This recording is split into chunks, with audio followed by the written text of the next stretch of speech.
Deux points ont été à l'ordre du jour des sites plénières, examen de la proposition de loi portant mode Batrion du Code pénal congolais, rapport de la Commission défense et sécurité sur les auditions de deux membres du gouvernement.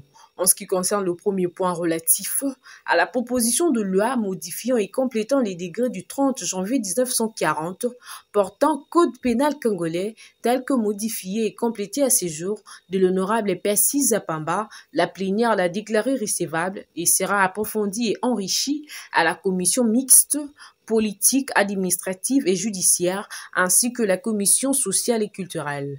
Comme l'a indiqué plusieurs députés, cette proposition de loi a l'avantage de compléter l'arsenal juridique dans un domaine où les données sont dépassées depuis plusieurs décennies. La corruption étant un véritable cancer qui prive l'État congolais de ses moyens, il est plus que temps que la Chambre basse s'investisse pour de lois appropriées sur la répression de ce mal qui n'épargne aucune catégorie socio-professionnelle, a enrichi l'auteur de cette proposition de loi. Enfin, la commission de défense et sécurité que préside l'honorable Jainet Kabila a rendu son volumineux rapport au terme de l'audition du vice-premier ministre et ministre de l'Intérieur Gilbert Kankonde ainsi que le ministre de la Défense nationale Emengoy Mukena. D'entrée de jeu, la présidente de la commission a brossé un tableau sécuritaire sombre de la République démocratique du Congo avec la prolifération de groupes armés dans plusieurs provinces, les détournements de fonds destinés aux militaires, des conflits communautaires, un budget modique destiné à la défense du territoire, des conflits frontaliers, les mauvaises conditions de vie et de travail du militaire et policier. Et dans les rapports détaillés lus par le rapporteur Munobo Mubi, plusieurs autres points ont été épinglés en rapport avec l'insécurité devenue récurrente au pays. La corruption, c'est un mal insidieux. La corruption tue la société, pour ne pas chercher une terminologie extraordinaire. Et dans notre pays, on a l'impression que quand il n'y a pas de corruption, il n'y a pas de vie.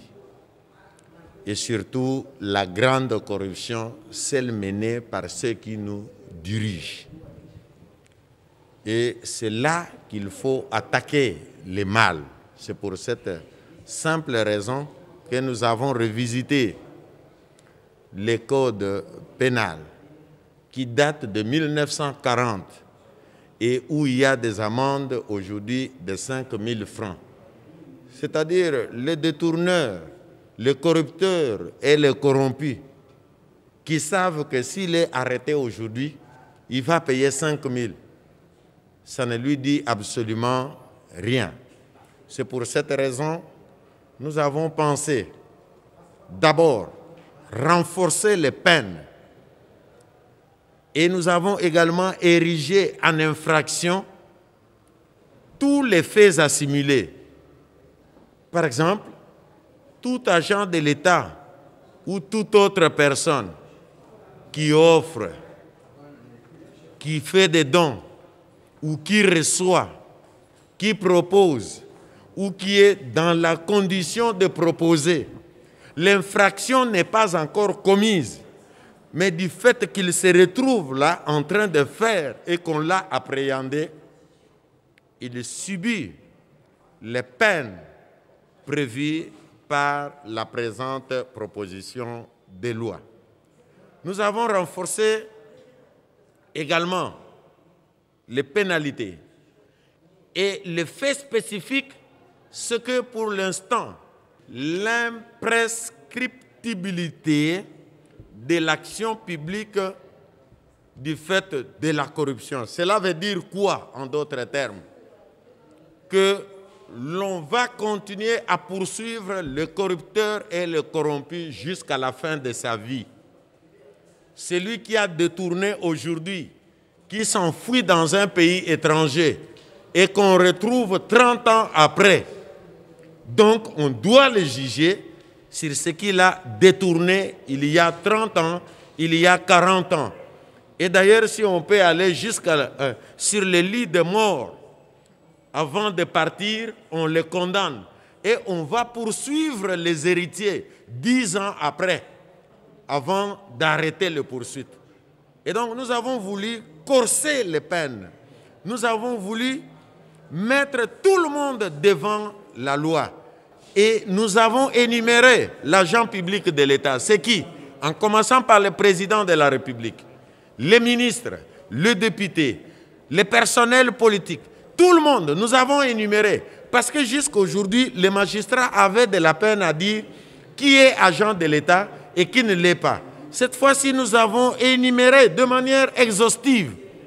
Et dès que vous commettez une infraction de ce genre, les magistrats n'auront pas de peine à chercher c'est qui, quelle est sa fonction, il a des immunités, il a ceci. Non, les actes de corruption sont imprescriptibles. Ce rapport qui vient d'être accepté en plénière sera mis au débat.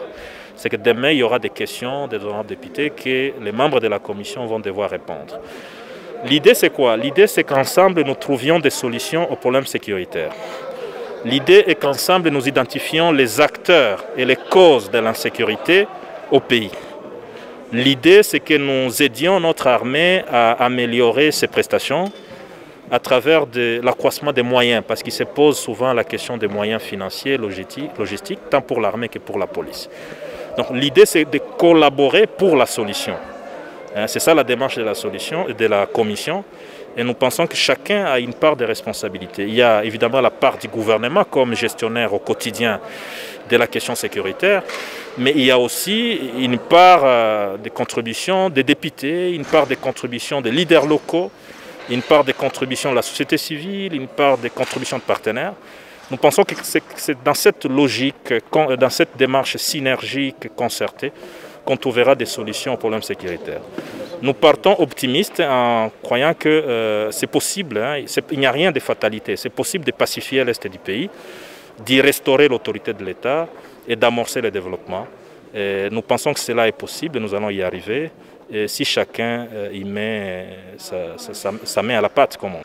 Compte tenu du caractère sensible des informations à débattre sur ces deux rapports, la plénière a levé l'option de poursuivre les travaux ce vendredi à huis clos.